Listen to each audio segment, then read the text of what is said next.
Bondi, my colleagues on the other side of the aisle have spent the past several months attacking the administration for doing exactly what the American people wanted when they overwhelmingly elected President Trump, securing our border and enforcing our immigration laws. I find it a bit ironic because this is the same party who just a few years ago were openly supporting strong immigration enforcement after witnessing criminal illegal aliens wreak havoc on the American communities. I have a short video I just wanted to play. Of immigrants. We're also a nation of laws. Undocumented workers broke our immigration laws, and I believe that they must be held accountable. They've committed a crime, deport them. No questions asked, they're gone. No great nation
So Attorney General Bondi, what's the Trump administration, DOJ, doing to end the open border policies of the prior administration that saw dangerous drugs and criminal aliens flood our communities?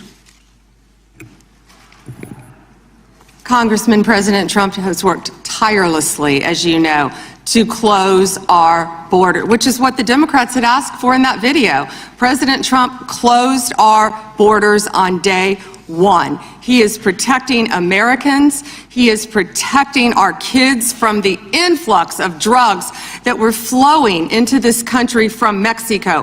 The fentanyl precursors that were coming from China.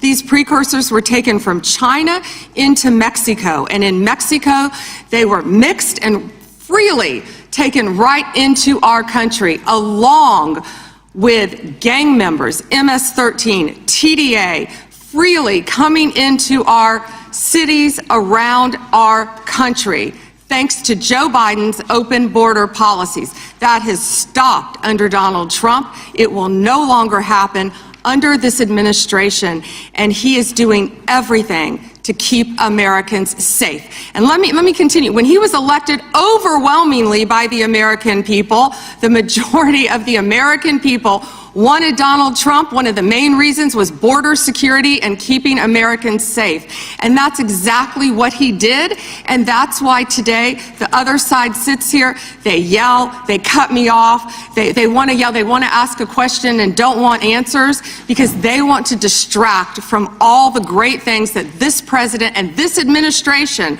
working hand in hand, and that includes Secretary Noem, who has closed our borders, and Tom Homan, who has closed our borders to keep Americans safe. And they're trying to distract from that, and they're not going to do it because the American people are smarter than that, and they see through their theatrics. Thank you. Just quickly, yesterday Senator Grassley reached out to my office to tell me that I was one of the 20 members that was now disclosed were under surveillance from Jack Smith. This brings up the question of non-disclosed orders and whether or not they should apply to members of Congress. But with my phone records being surveilled, as well as looks like 19 other members of Congress, I'm just wondering how DOJ views that. Time is, the gentleman has expired, but the gentlelady can respond. As I stated earlier, Congressman, anyone's records who were illegally obtained, Democrat or Republican, we will fight vigorously to stop that. Anything with Arctic frost, I can't discuss right now. And isn't it true, Madam Attorney General, the DOJ has changed their policy? You can't do that now. The DOJ is not going to go do that and ask the judge for an NDO. Absolutely. Yeah, good. That in and of itself tells you why how wrong it was. The chair now recognizes the